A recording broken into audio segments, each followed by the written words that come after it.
Hey, Gen Xer. Leaving corporate and building something of your own isn't just about strategy or tactics. It's about learning to ask for help. Most Gen Xers are wildly under-practiced in this skill. You're used to being the boss or the one with all the answers. You might have had direct reports or assistants for years whose job it was to help you. And even if you had no support, you got where you are by being indispensable. You answered the late-night emails and said yes to new projects. The corporate world loves these traits as it helps cover for inefficient systems and poor management. When you're an entrepreneur, you're back at the bottom of the mountain. Asking for help as an entrepreneur feels completely different than it did in corporate. You're in constant learning mode and making a ton of mistakes. The skill you avoided most is now essential. If asking for help feels awkward or like a violation of the role you've always played, it's time to nudge that identity in a different direction. This is Burn the Map, the podcast for Gen Xers dying to leave corporate and build something of their own. I'm Shelley McIntyre, a certified coach with decades of experience in corporate strategy and tech. Subscribe so you don't miss an episode. Let's get into it. In the corporate world, asking for help can be transactional. Some people did you a solid, while others helped you because they were compensated. Your requests were professional, not personal.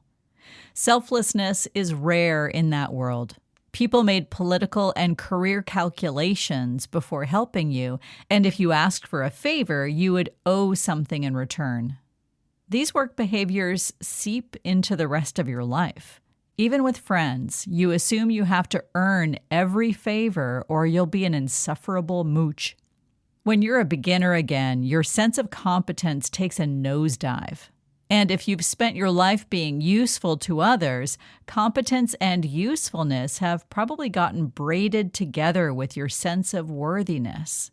So when you can't immediately solve something yourself, it feels like you're failing as a person. And you panic that people won't want to be around you anymore. But competence and vulnerability aren't opposites. They coexist. The most competent people you know are also the ones who know their limits and ask for help without shame. This isn't about hand-holding. Asking for help means building a new base of connections and capabilities.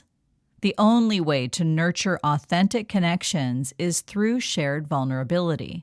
Having and expressing your needs will bring people to you, not drive them away. Receiving help deepens bonds. When I launched my business, I asked for help with everything from logo design to accounting systems to contract templates.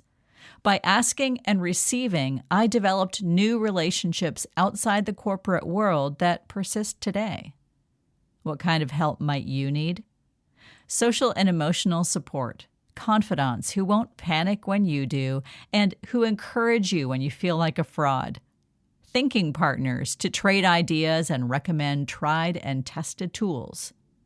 Networked people who can introduce you to partners and future clients.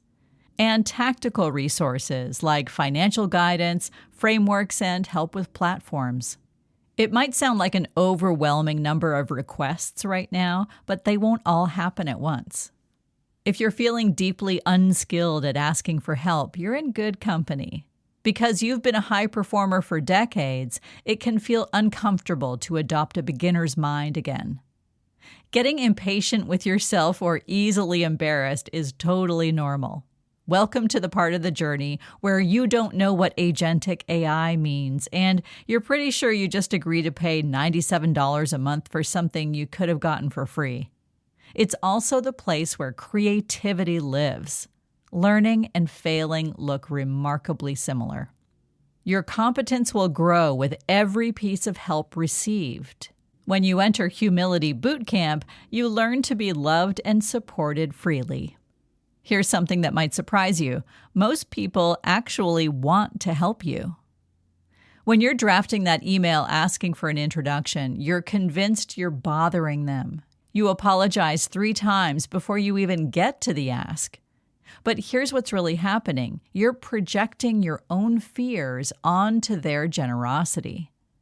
Think about how you feel when someone asks you for help with something you know about. You light up, right? That 15-minute conversation where you helped someone troubleshoot their website, you probably felt energized, not drained. So why would other people be any different? When you ask for help, you're giving someone the opportunity to be generous, feel competent, and make a difference. When you deny people that opportunity because you're too proud or too scared to ask, you're actually robbing them of something meaningful. Let people have the joy of contributing to your success. Your receiving is a form of generosity too. But what if you're just starting out and the person you're asking has a big title, a speaking agent, and 47,000 LinkedIn followers? They have all the connections and you have a Canva account and a dream. First, this is not a ledger. Believing that every gift must be repaid immediately is a form of self-protection. True reciprocity unfolds over time. Sometimes you're the one who needs help. Sometimes you're the one who gives it. It doesn't have to balance week to week. It balances over years. You always bring something. Connections in different circles, the ability to share their work and recommend them enthusiastically. Being the person who remembers to check in after their big launch. Those decades of problem-solving experience help you spot what's missing in someone's pitch or write better emails than you think. And when someone helps you and it works, tell people, publicly thank them. Your worth does not depend on being useful in every moment. Relationships that require you to earn your place through constant usefulness aren't actually relationships, they're transactions. If asking for directions makes your heart race, that's information. You're not doing it wrong, you're just discovering how deep this pattern goes. Try this practice starting now. 3 times a week, ask someone for help with something tiny. Grab something for you from a high shelf. Ask for directions even if you know where you're going. Ask a colleague to explain their process. You don't have to search for something you truly need help with. You're just getting the hang of making the request. Why does this work? You're training your nervous system to receive.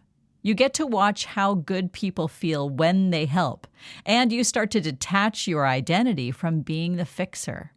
You see that relationships don't collapse just because you didn't immediately return the favor.